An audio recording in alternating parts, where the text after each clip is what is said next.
Welcome to this special program of Rewilding Europe 10th anniversary. It feels like, maybe 2 years, but you've been doing so many things, this organization. And maybe it's good, Frans, because you're one of the founders, to tell people why I'm here with you. I think I met you 4 years ago, and you took me to Filibit in Croatia and showed me the work of rewilding. And what you showed me is that just conservation in your vision is not enough anymore. It's about literally rewilding, hearing the dogs, hearing the birds, hearing the things that really matter in biodiversity. We're going to talk about it in this program. It's going to be a nice program with information, with inspiration, with new visions on the future, what to do. But it's also about you, because it started with you and your 3 companions, your 3 founders. But where are we now here? What is this? Well, this is a symbolic place for us because for a few reasons. When we started Rewilding Europe, it's exactly 10 years ago, 28th of June 2011, we founded Rewilding Europe, and we did it in this area. And this area, the Millingewaard in Nijmegen. Millingewaard in Nijmegen, that's where we broadcast from today. And it's a very special place because here rewilding started at a very small scale, just a few hectares. And that's 25, nearly 30 years ago. And now we are in an amazing place where you can see that we can restore nature, and that nature bounces back if we allow it, and it just explodes with life, especially along a river. Because this used to be a cornfield. These were cornfields, there was cattle here and sheep, and you cannot imagine. We have thousands of species now here, small birds, insects, butterflies, and a lot of new species that came with floods from Switzerland, Germany, found the right place here and started to build population. So the force of nature is fantastic, and it's exciting, and it's surprising, and it's our best ally, I would say. I mean, you took me to Croatia, and I took some pictures over there, and we talked about nature there. And one of the things he said is the difference between what you see, for instance, in Croatia and in the Netherlands. You don't see fences in Croatia.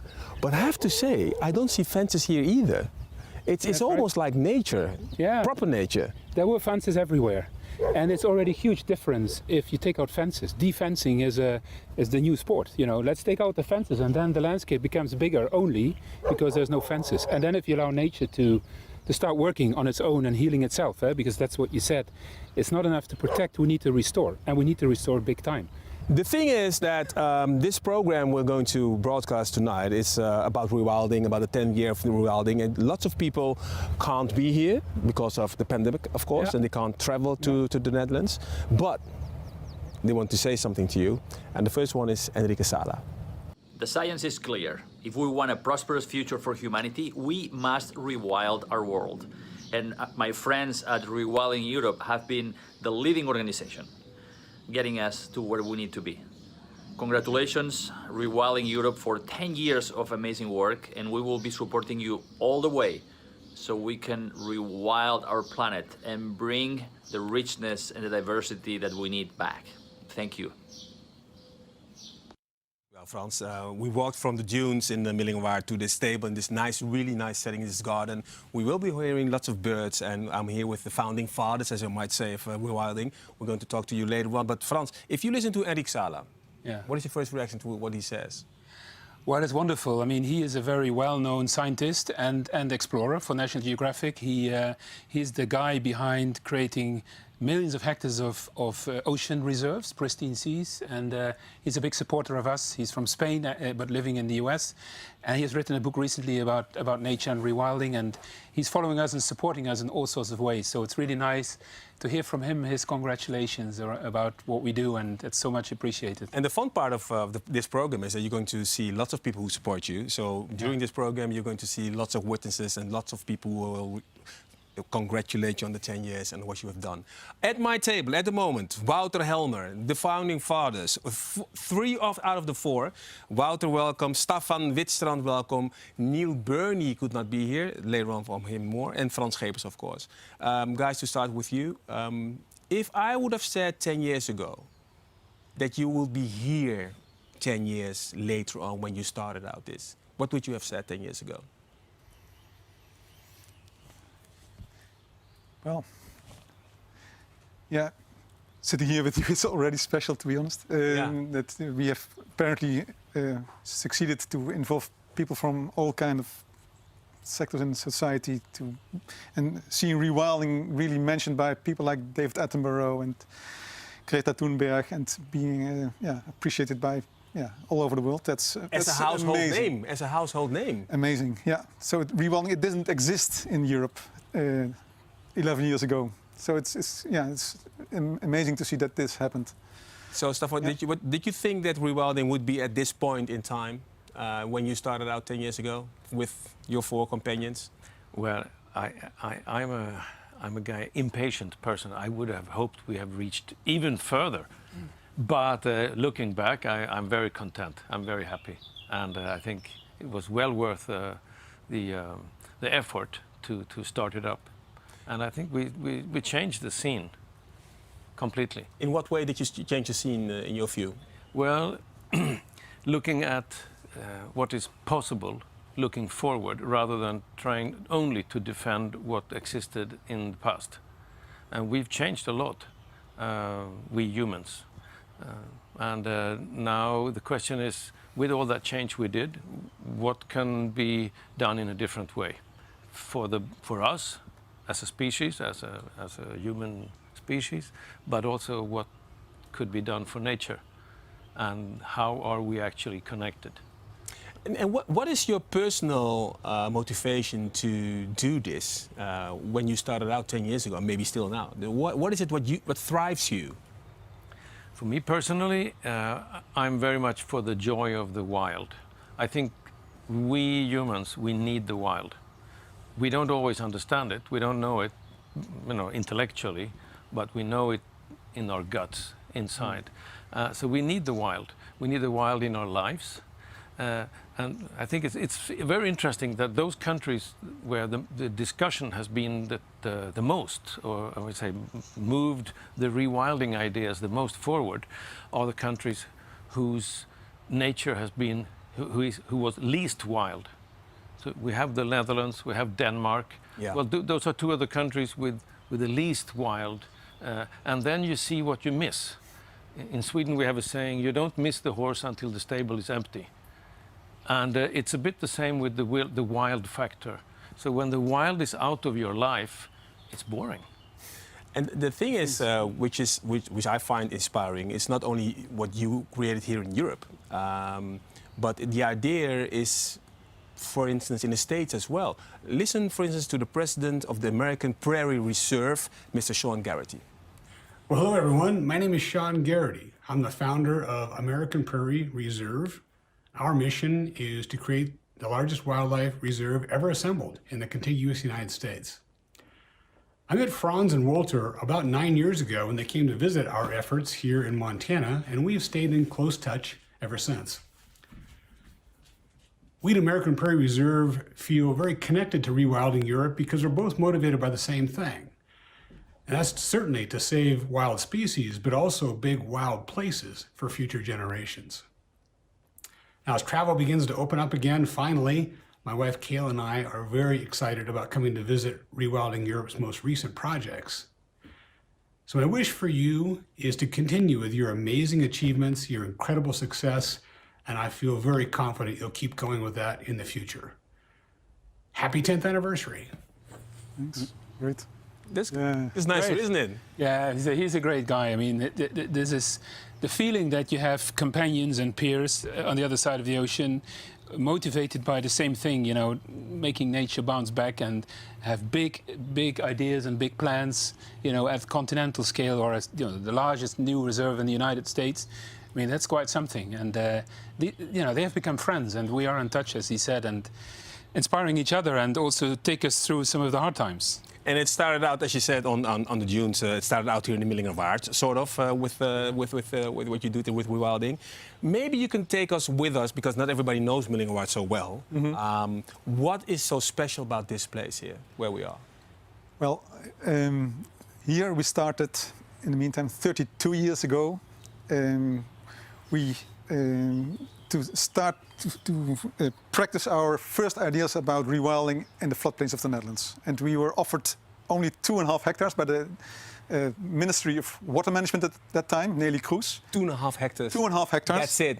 And she said, here, start exploring your ideas. And we bought 3 horses from Poland, and we let them in this 2.5 hectares. And I was the youngest of the 3 founders of Ark Nature at that time. And we chased them from one side of the meadow to the other, and we filmed that, and we mixed that to a stampede of hundreds of horses running through the Dutch floodplains, and we presented that to the audience of WWF. And then the whole thing starts running, and we collected money by the rangers of WWF to buy more land here, to connect with other partners in the area, and yeah, actually build the first practice of rewilding in the Netherlands in the top of our delta, so very important strategic location. And yeah, from the rest is history. So it became the national policy to rewild our floodplains for safety reasons, for sustainable mining, for tourism. So yeah, it all started here on a few hectares 32 years ago, and now yeah, we learned a lot. And that idea which you have embraced, the guys of you, but everybody within rewilding has embraced that idea that it's not only conservation, but it's actually rewilding and rebuilding. When was the first time, Frans, when you thought, no, conservation, it's not enough, man, it's not enough? Well, I've worked in conservation my whole life, and it's a lot about protecting what we have. And of course, we need to, and it's still very important. But when you see the power of nature and the resilience and the ability of nature to bounce back if we create the right conditions, you're blown away by it. And I think that's what happened to all of us. And then you say, well, okay, that's 2.5 hectares, but why can't we have more of this? And this is the big inspiration. You know, we always say, you know, nature is our best ally because it helps us solve lots of problems, whether it's climate and health, and you know, we need plants and biodiversity for all sorts of reasons. But it's not only about benefits for people; it's also about nature itself, of course. And that what just triggered me, you know. And I think what is also very important about rewilding, it's not trying to hold the decline, but it's actually a very proactive, offensive, if you like, or radical way, some people say, of allowing nature to come back. And some people say we need to protect what we still have and we need to restore the rest. And I think that's one of the big challenges of our time. How are we going to restore our ecosystems, you know, connected to climate change? That is something that people are more and more aware of. Those are 2 sides of the same coin. But the ideas you have, we've seen being embraced in America, but also being embraced in Africa. Listen, for instance, to Peter Fernhead. Greetings, everyone. My name is Peter Fernhead, and I am one of the co-founders and the chief executive of African Parks. Like Rewilding Europe, we are also an NGO that is focused on the protected area management, but specifically in Africa. And we currently have 20 parks and 15 million hectares under management in 11 different countries. It's really hard to believe that Rewilding Europe is 10 years old. So this is a day of celebration, and it's useful to look back on your accomplishments. I recall so well discussing the concept of Rewilding Europe with Frans prior to its formation. Frans at the time was helping us as African Parks. He was with WWF. He was shaping the organization that we have become today. African Parks was at least part of the inspiration for Rewilding Europe. It's good to pause for a moment to reflect and to celebrate your tremendous accomplishments. But quickly, it's important also to focus on the future. As you all know, there's no time for complacency. If nature is to thrive, and by nature I include, in the definition of nature, I include humanity, then it's very important that we as conservationists up our game and become a whole lot more ambitious than we are in our actions. So if we are to protect anywhere near the 30% of land and seas, and to have that set aside for nature, then there's a huge amount of work for us all to do. We simply have to make sure that whatever is left is protected, and that this is supplemented with rehabilitation and rewilding efforts. And that's where Rewilding Europe already has the proof of concept. So now, the next 10 years, it's time for ambition. So as we move forward, let us all remember the really wise words of E.O. Wilson. To those who are steering the future of the growth of reserves worldwide, let me make an earnest appeal. Don't stop, just aim a lot higher. But today is a day for celebrations. I have to think about the words of Elon Musk. If you have a task, aim as high as possible. And the chance you're going to achieve it is quite slim. Yeah. But you will get farther than you thought you would be. Yeah. Do you feel you guys are ambitious enough?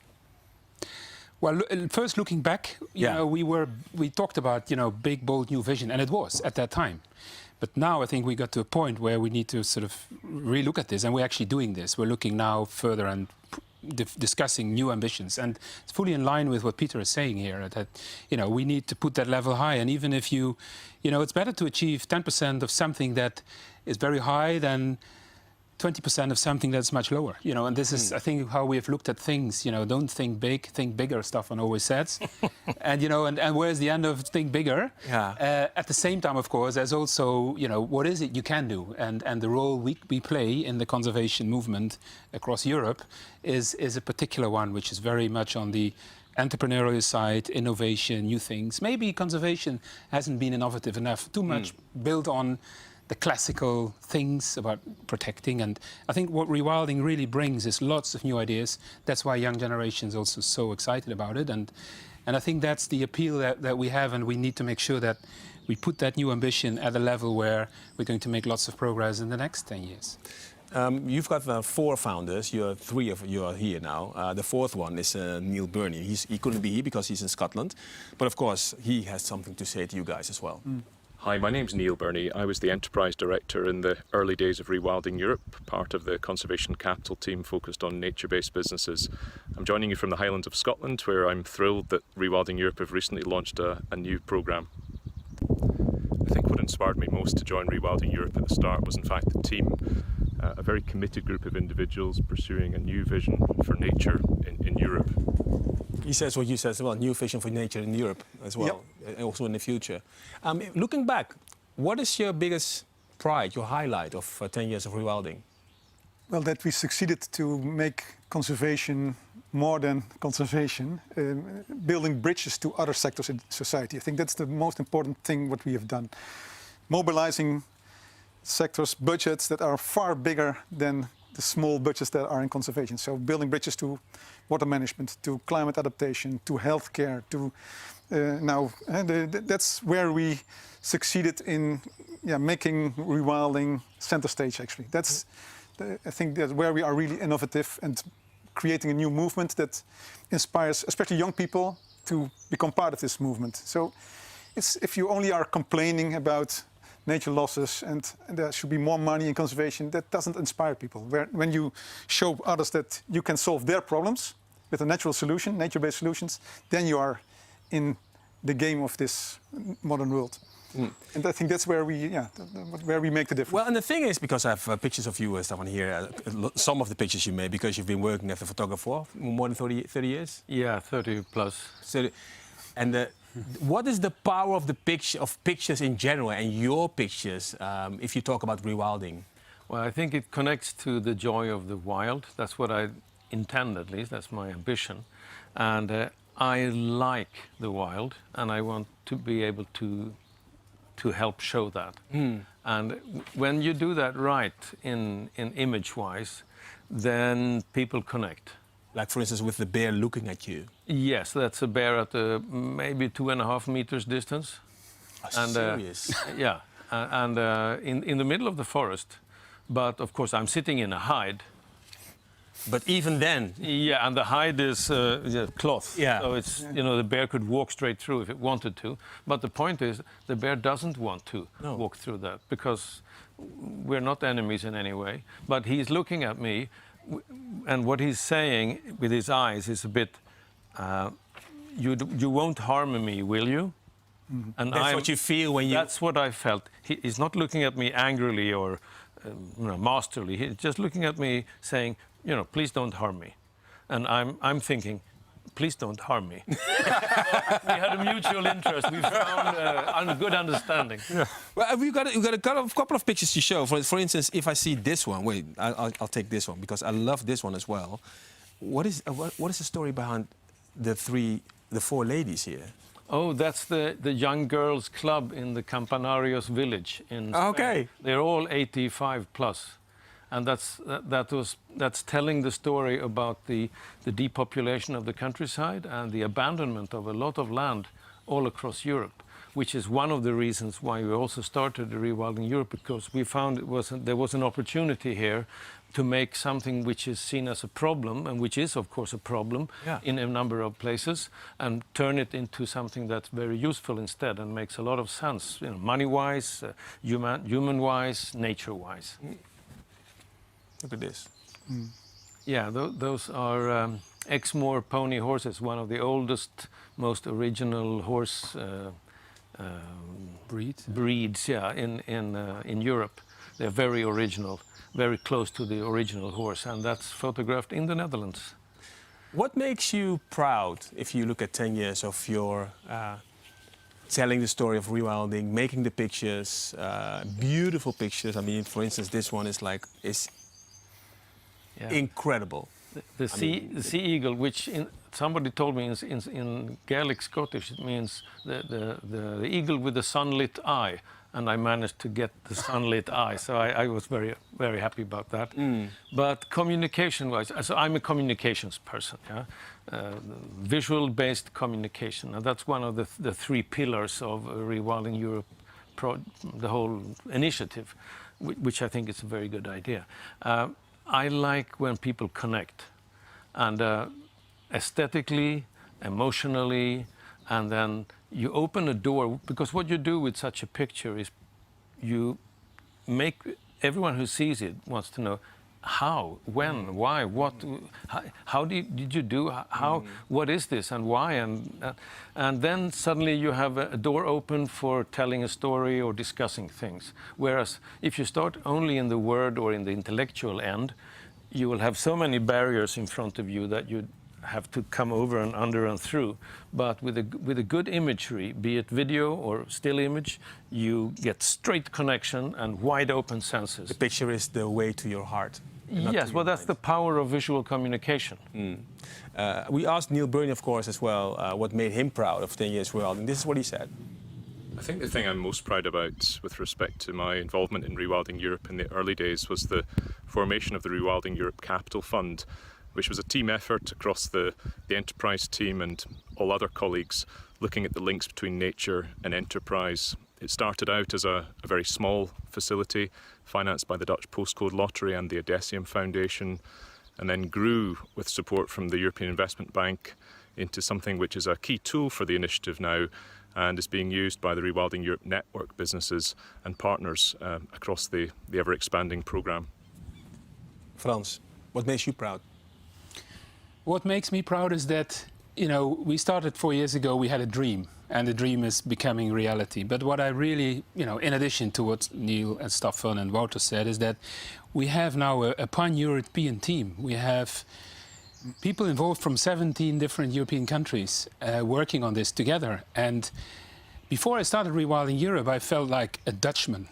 And now I feel like a European. And it's so nice to see all the diversity, which is a huge force. And there's no blueprint in conservation, there's no silver bullet.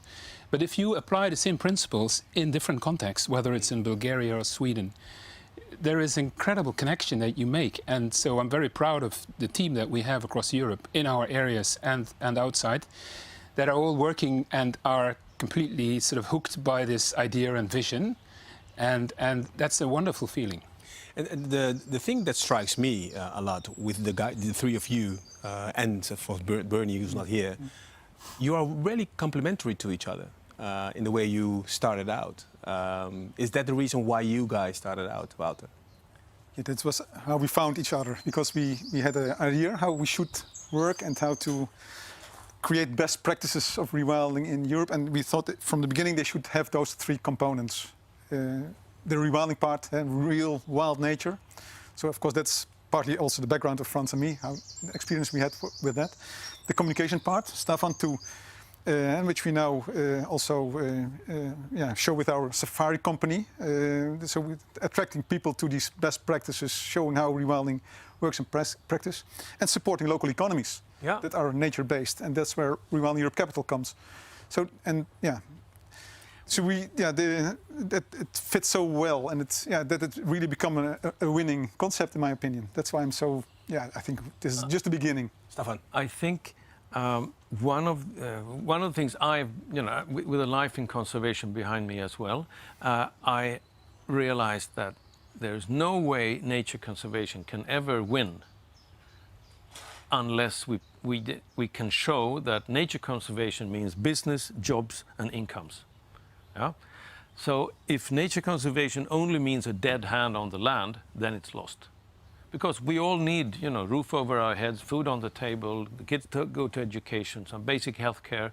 That's a very, very human thing. So if nature conservation cannot answer that question and come with, good solutions to use, then we've lost.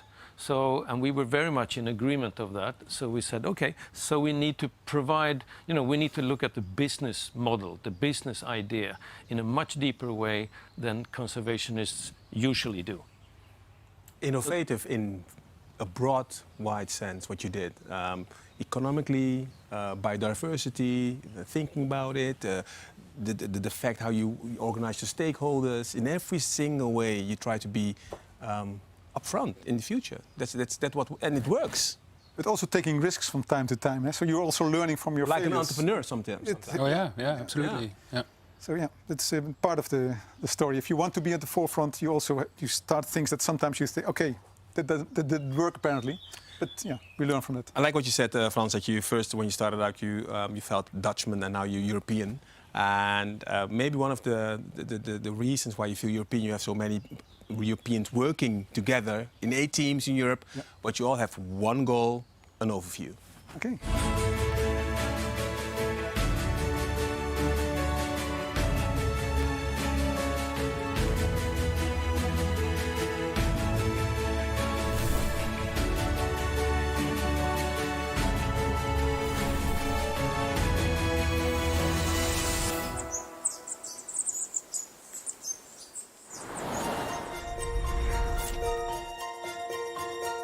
Benvenuti nell'area Rewilding dell'Appennino centrale. Here in Central Apennines, we are working to make ecological corridors amongst protected areas wilder. We aim to facilitate wildlife movements, especially for iconic species like the Marsican brown bear. Moreover, our projects always involve local communities in human-wildlife practices of coexistence. Best wishes from the wild heart of Italy.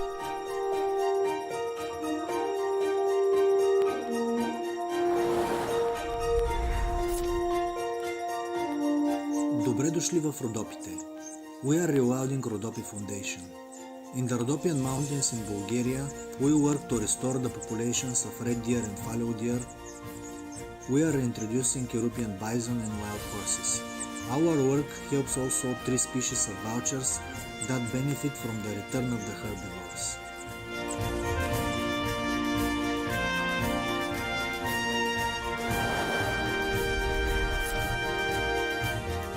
Вітаємо в регіоні Дельти Дунаю. We are rewilding Ukraine, and in the Danube Delta we work to restore wetlands, forests and steppes. We use feral animals to replace the extinct species like pony horses or water buffalo. Now we are in Tarutina steppe where we restored 500 hectares of this beautiful landscape.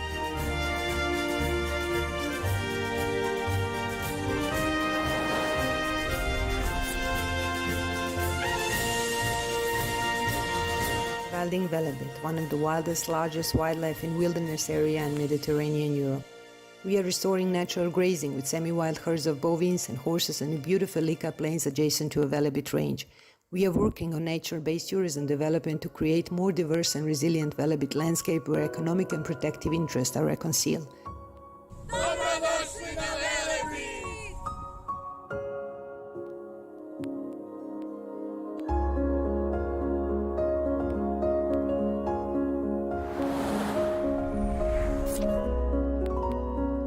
We have a big team meeting here of all Polish and German members here in the Govinica River, where we have put a lot of gravel to re-wet some forest areas that will be wetlands in future. It's hands-on work today, but we also work on commands on the Water Framework Directive processes, and we have conceptual work, of course. We plan a big EU LIFE project on rewilding rivers. We are Rewilding Europe!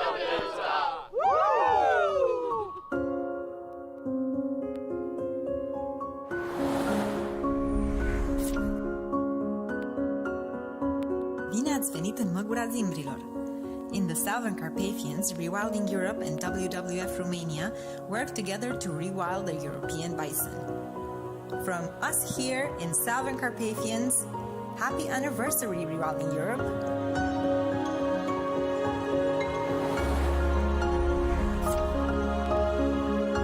Hi everyone, here from Rewilding Portugal.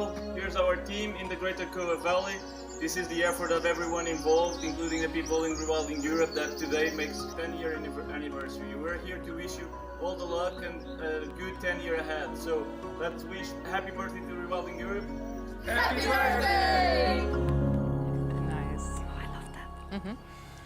It's such fun to watch you guys because we have different guests at the table, and you look at the film, you go like, oh, the smiles on the table is really enormous. Raquel Figueras, welcome at my table. Deli Saavedra, welcome. Lisbeth Bakker and Alexandrina Mitseva. I hope I pronounced your names correctly. We're going to talk about the future and the trends. This book was being produced last year, Rewilding, the Radical New Science of Ecological Recovery. It's the first popular book on the groundbreaking science behind the restoration of wild nature. And Paul presents a few predictions on the future of rewilding. This is like a crane bird thing, or I think. Or like a bicycle. Oh, it's a bicycle. Bicycle break. Very natural one. It sounded like a crane or something. We're going to talk about the future and trends, and I would like to talk to you a bit about what's in the book. For instance, nature surprises, one of the topics. I'll start with you, Raquel, because if I say nature surprises, what was the personal biggest surprise of nature, what you have seen? For me, surprises. I think what surprises me the most about nature is the speed of recovery. Nature doesn't stop, and it doesn't stop to complain or to blame or to anything. It's just the speed at which it comes back to life. Areas that we've destroyed, it's just amazing. And the most striking example of that I have seen before is the recovery of rivers when you remove a dam. It's the difference is so immediate. You know, it's one season, and you see sometimes even when the dam is being removed, you already have fish going up the river. That is just incredible. That it's just not waiting. And so you have, and the most striking example of that is the migratory fish. Salmon is a good example. Then when you remove it, they somehow, the migratory routes that have been destroyed. We don't know how. Hundreds of years that the fish had not been in some rivers, they just come back and they know. So it is in the DNA, it is in the species, and it just comes back. And it's amazing. It's how does this happen? But you've witnessed it from really close, and you don't even start to understand how. No. So what happens to you when you see that happening? You feel very humble, at least I do. There's a lot of power in nature. There's a lot of you can call it wisdom. It's not wisdom, of course, but there's a lot of power and knowledge that we don't have. And so it realizes how much is there that we don't know about, and how much we can rely on nature to come back. You know, we don't need to control and manage and do everything. Nature will find its way, and that is amazing. Why is it that you started at Rewilding? Rewilding is at the core of who I am. I mean, a lot of my life has been spent in Africa, so large landscapes. And the reason why I came back to Europe... Mozambique, Zambia, some of those countries are absolutely incredible, where rewilding happens naturally. I have done rewilding, I think, most of my life. Without knowing it was rewilding. Without calling it maybe rewilding, but it's just the size of the landscapes and what you can do in those sizes of landscapes. It's just you just change a few things or help nature with a few things at the beginning, and then and then it happens, you know, you let it happen.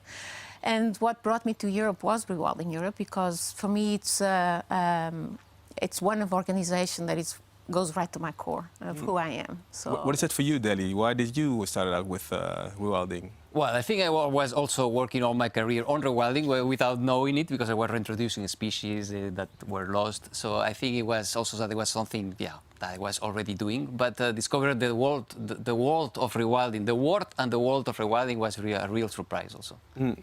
Maybe Elizabeth, you too. What is it that catches you about the organization, about the idea? Yeah, for me, the idea behind rewilding, I find it really powerful because it's looking into the future. And in science, we have lots of theories about ecosystem restoration and so, but usually you try to restore the past, which can be beautiful. So no bad words about that. But in the end, it's the future that's gonna happen, right? So this whole idea, what would the future look like, and how could it potentially look like if you rewild nature and part of the lands that we have? Yeah, that's an idea that's exciting. You're by far the youngest at the table, Alexandrina.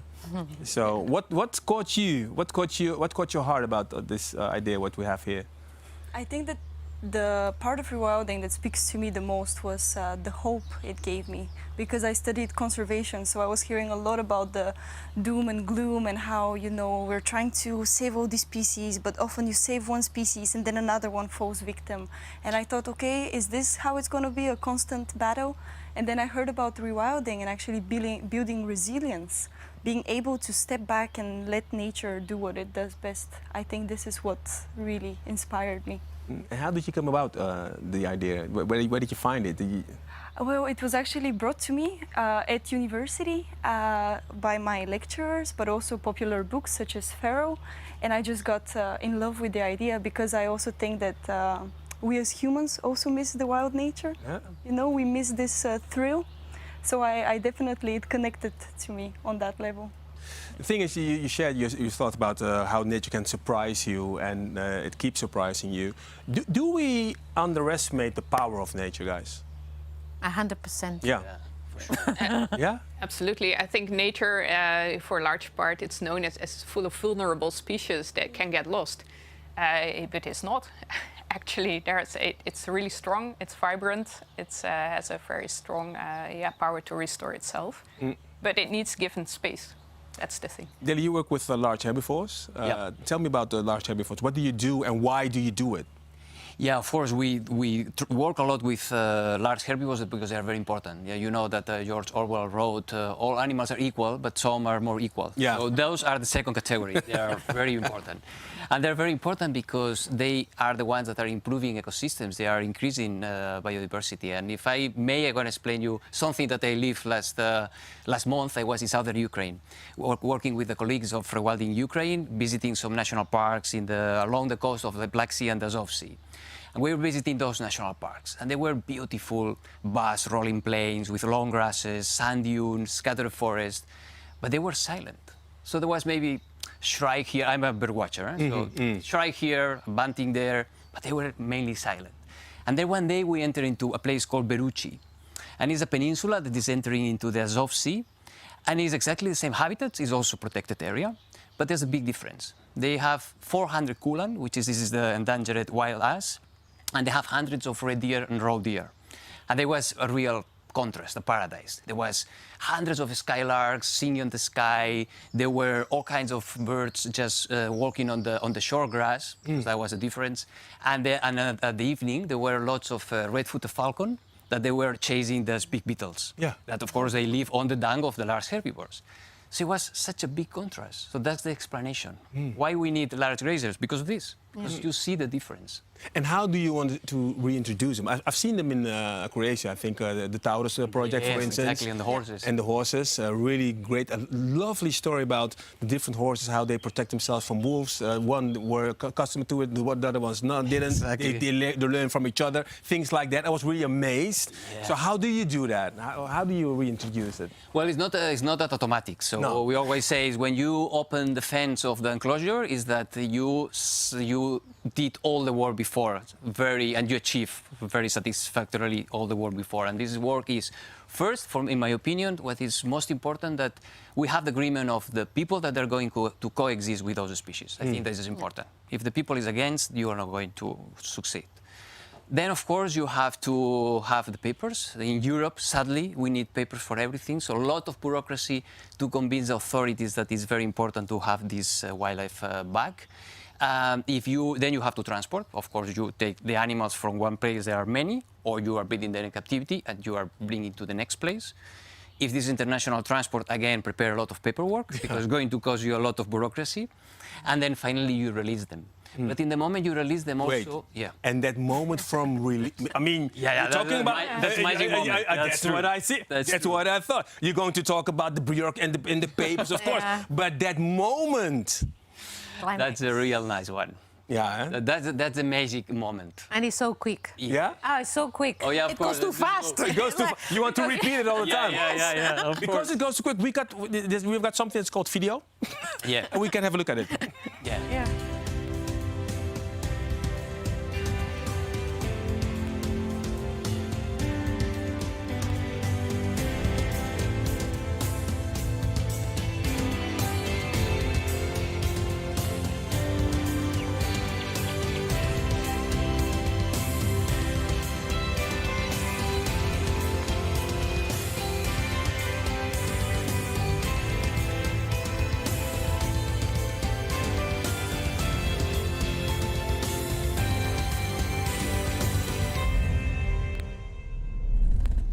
I don't know about you guys, but it's I feel the goosebumps.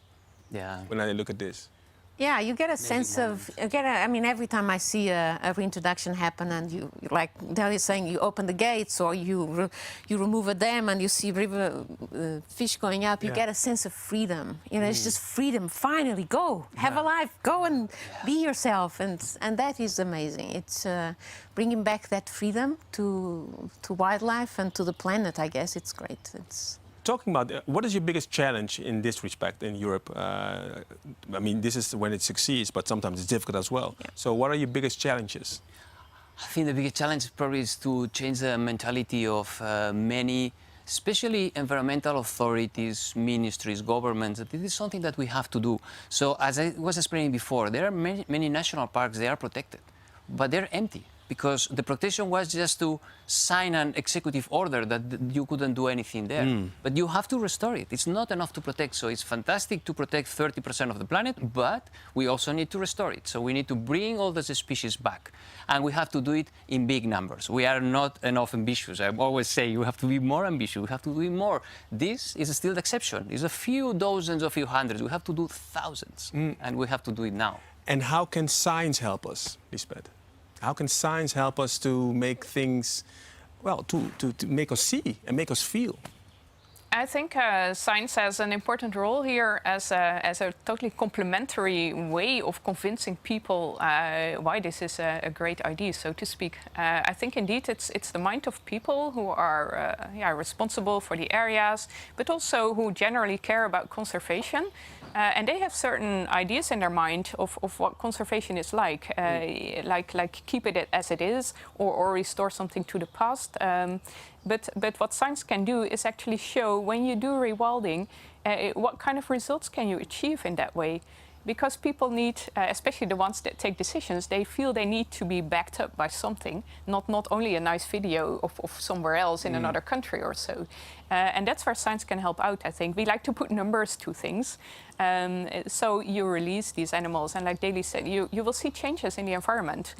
And then one thing is to put that in pictures and film, etc., to capture the enthusiasm. And that's of being people. done really well, as we saw earlier in this program. And I can show another picture of because amazing, and it's way more exciting than putting boring scientific papers, right? So let's be honest about that. Or look at this picture by That's fantastic. But if you want to make a change for people to start doing rewilding, I also think this is not enough. We need also other ways, and that's why the numbers. So give me an example. Come in. Imagine, I'm just this guy from this Millingerwaard, and I listen to you guys. Yeah, rewilding, but I'm responsible. So how will you convince me to work with you guys? Because we've been doing this for 30 years in our way, so why we should do it your way? Because it has been really confined for me. I don't care what you think. So how do you come about that? How do you do that, scientifically wise? First of all, I wouldn't start with you. If you are the manager from this side, especially, I think one of the almost feel a bit misunderstandings is that there's only one way to improve biodiversity and to create new nature areas. I mean, of course, rewilding is fantastic, but I feel also people who have other ways that they already do for 30 years, they can have good results also. So I think they should be doing what they do. If they're protecting areas, fine. But there's lots of degraded landscape, amazing amounts of degraded landscapes out there that could use a very serious development of rewilding. And that's where I would start, at least. Maybe in the end I come back with you. But this is where I think there's a world to win. Yeah. Particularly when you also relate it to these nature-based solutions that was talked about before. What science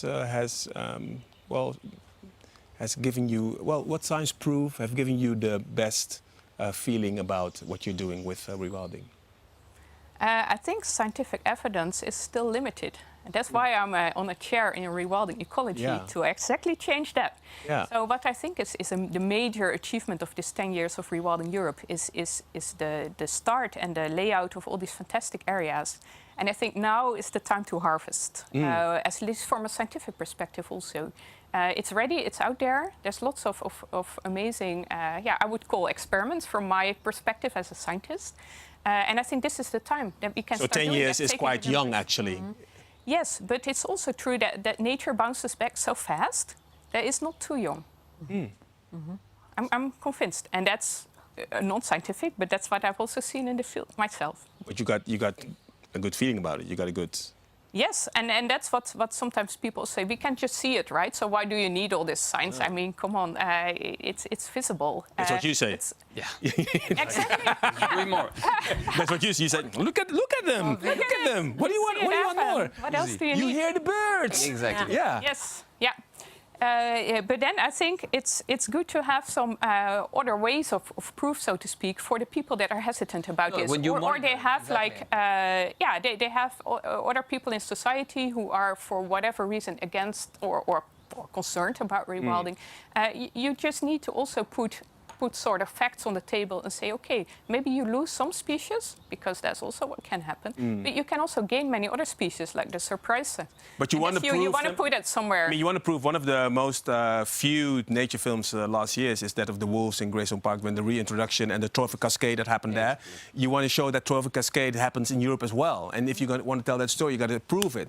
That's what you say as well. And the scientists can turn my nice narrative into figures, into numbers, because this is the monitoring. So monitoring what it's doing is to what I just explained, that I saw it and I believe it, we put it into numbers and figures. And this is what the science should do to demonstrate that rewilding is the way. And then you have the role of young people. Because I said you're youngest at the table and you were convinced at university that you saw that's a different way. So how can we, I say we because I like rewilding as well. So how can we involve more young people as well, in your opinion? Yeah, so that's the big question, because they already want to be involved. The whole idea of the Young Rewilders community that we are developing together with Rewilding Europe came from this urge of young people to get involved, to get engaged. And I think that the first step is for them to connect, to have a place, to feel like they're part of a bigger community. They're not alone in the battle to help nature. But I think then it's really important to also give them the tools, to give them the means to get involved, whether that's networking opportunities, whether it's education, whatever they need to achieve their goals, because they are already so enthusiastic. And I think it would be a shame if such enthusiasm and strength goes to waste and it's not channelized. And the fact is you're going to start, what is it, next week you launch the Young Rewilders? Yes, on Tuesday, the 6th of July at 3 p.m. we are officially, launching the community. So what's going to happen with the community? What's the mission? Yes, so the mission is very similar to the mission of Rewilding Europe, but the twist that we bring is young people. So we want to create a wilder Europe by uniting and empowering young professionals and enthusiasts. And just from my information, when are you still young? When is it? I'm not sure. So actually, that's why we say young professionals and enthusiasts, because we consider young as a word about how far on your rewilding path you are, that you're just starting off. Maybe you have just finished university and you haven't had a lot of experience, or maybe you're just now starting to want to know more about it. So not necessarily by chance our audience is primarily people in between maybe 15 and 30 years old, but we don't how can I say there's no age. Okay, so there's no age limitation. So if the young girls in Spain, yes, they're welcome. they could be like young rewilders as well if they want to. Of course. I mean, the soul is young. You know, it doesn't matter. But it is interesting that young people are. Well, my impression. I have two daughters, 21 and 24 years old. And I noticed that compared to my period when I was 22, 23, they're more involved and more interested in what happens to the environment. I don't know why. I don't know, because maybe of Greta Thunberg, maybe because of rewilding, what you do. Do you notice there's lots of energy in young people to do something about in general, something about nature and in rewilding especially? Definitely, because we are now the generation that has, how can I say, we don't know how life is without climate change. We have been raised in this situation. And I think all of us are very eager, like Greta Thunberg's movement, Fridays for Future, to finally do something. And I think that's why young rewilding speaks to young people, because they feel that maybe so far we haven't done enough, but rewilding is an actual solution. It brings them hope. They want to take responsibility for something. And also take action. For them, they recognize that something on such a large scale as rewilding could be the answer. I have a difficult question to finish it off. Imagine we're here in 10 years again. 20 years of rewilding. What should have happened to make you guys satisfied? I start with you. I would be satisfied if rewilding just mainstream. It's the normal thing to happen. So whenever we manage to just transport 20 kulan or 20 bison, in that same moment, I mean, the livestock industry has transported millions of animals. So in 10 years' time, we have to be able to do something similar, to really scale up. So we really need to scale up rewilding on huge hectares. We're not talking about a few thousand. We're talking about lots of millions of hectares. So I will be very happy if in 10 years we are really mainstream. And this is the normal thing to do, is to rewild. I'll write it down, mainstream. So what will, in 10 years, what do you... Yeah. For me, in 10 years, and being ambitious, it is about scale. I would like us to be working at a scale. I would like to see landscapes much, much bigger than what we have that are in the steppes of rewilding. You know, you can see them coming back. And that's no matter whether we're talking about Sweden or little countries like Portugal. But that scale is important, as well as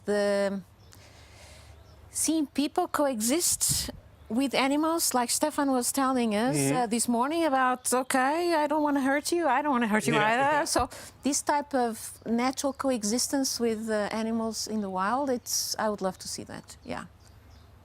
10 years, we're at the same table, same atmosphere, milling of art, the birds are flying and singing. And what do you want for rewilding? I would very much like rewilding being implemented as the nature-based solution to many of the societal challenges, including climate change. That is like the first thing to go to, and broad-scale implementation. The first thing to go to? Obvious. Yeah. I like that. 10 years, and still you're younger than me.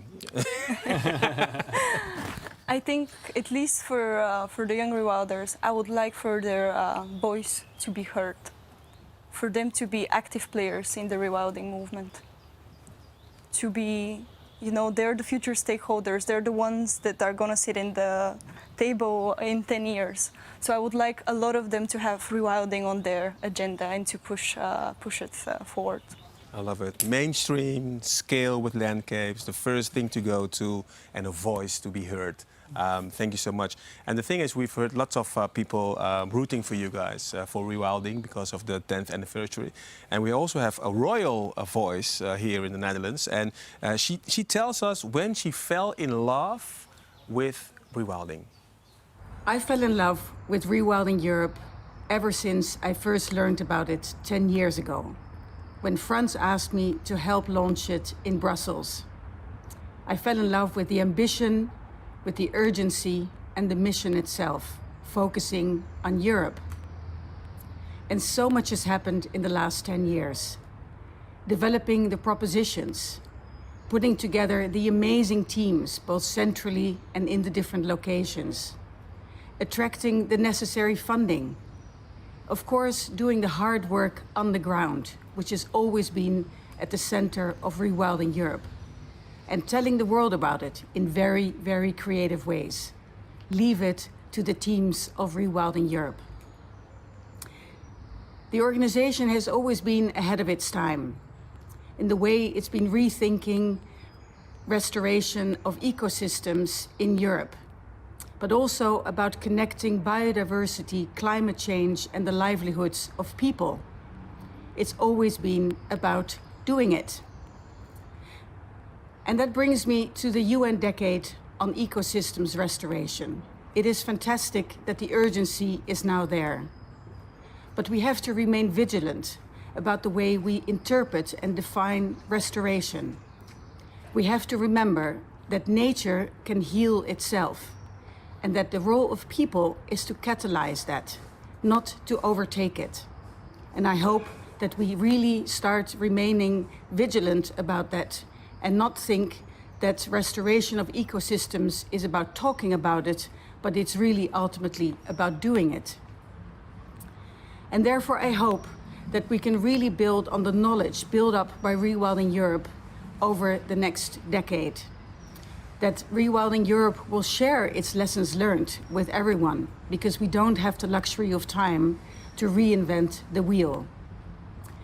This is about building the bridge as we walk on it. And Rewilding Europe has always been a pioneer, has been agile, and really is about taking risks, because you have to when you're a pioneer. And therefore I hope that Rewilding Europe will be a trusted partner of so many different organizations across the world to learn from them and to share its knowledge. And I wish this every success over the coming decade. The princess, royal princess of Laurentien, she fell in love with Rewilding. You took her into the organization and she supports you heartily. But she said something really important about the decade to come.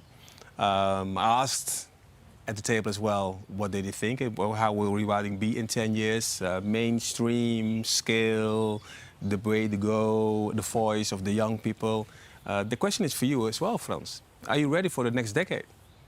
Well, let me first say I'm so happy with what Princess Laurentien is saying, and I think the theme of today is embracing Rewilding, and she has embraced it, and lots of people have embraced it. And I think the element of embracing it and adopting it and taking it forward, as my colleagues explained to you, that's what we wish to see. And so many organizations, partners, financial institutions, everyone is talking about, you know, banks, big companies, governments, the UN. Everyone is talking about we need to save the climate. We cannot do that without biodiversity, and it has to have, you know, a positive social impact. You know, health. Think about COVID. But we want to see ourselves in the position of the practitioner. You know, and we invite everyone. That would be my question here also. Join us, support us, come to us. We are ready for it, and it's nice to have all these beautiful words, and it's great to see Rewilding being picked up, you know, in so many places, up to the highest levels. But we need to get going and do more. And so yeah, that would be my sort of final message. Don't only embrace it, but let's work on it together. And yeah, we are ready for it. And all the teams watching, all your teams in all the different countries, the 8 teams. Yeah. What can they do to make the people in their country embrace it more? Of course, leading by example. This is, I think, what is in our DNA. as I said, you know, we need to talk about it, of course. There needs to be debate. There needs to be all this intellectual thinking. But we need to show people, because ultimately, you know, I can try to convince you by beautiful stories, and I will try to. But what works better than if you can take a minister or a local farmer or whoever you want to embrace rewilding to a place where they can see, you know, this is actually works. But not only that, it brings all these benefits that we dearly need. And so leading the way, being a demonstrator, but at the same time catalyze so many others that can approach us and work with us to restore nature at scale for all those multiple benefits that we know are out there. That would be, you know, that is our aim for the next 10 years. And that's the amplification, the scaling up, whatever you call it, that we are ready for and that we, you know, want to see happening. I want to thank you, Frans, for what you and your organization have done. 10 years of rewilding. I've been really small part of it when we made this program together for Net Geographic. And you guys were the first one for me to realize that conservation is not enough. So my bar was quite low. Mm. And we have this coach in the Netherlands, he's called Charles van Commenay. And he says, when you want to jump 2 meters, don't place the bar on 199, place it higher. And that's exactly what you guys have been doing. Yeah. And even then, you're more ambitious than that. But thank you, because from the moment on, it's in your mind, and for instance, with the pictures of Stefan in your heart, it never gets out again. Yeah. And what you guys in Europe have been doing, all the teams watching now, thank you so much. From the outside, I'm just a I guess, normal guy with a tie, I know. But still, thank you. Thank you. And happy to watch you grow up to 30, 40, 50, 100 years, whatever. But I hope maybe you're so mainstream that you're not necessary anymore in a couple of years. Thank you so much. Thank you too, Umberto. It was a real pleasure. Thank you for watching. And whenever you come to the Netherlands, visit Milling of Art. It's about 2 hours from Amsterdam. So that's not so far. Thank you. Have a good day.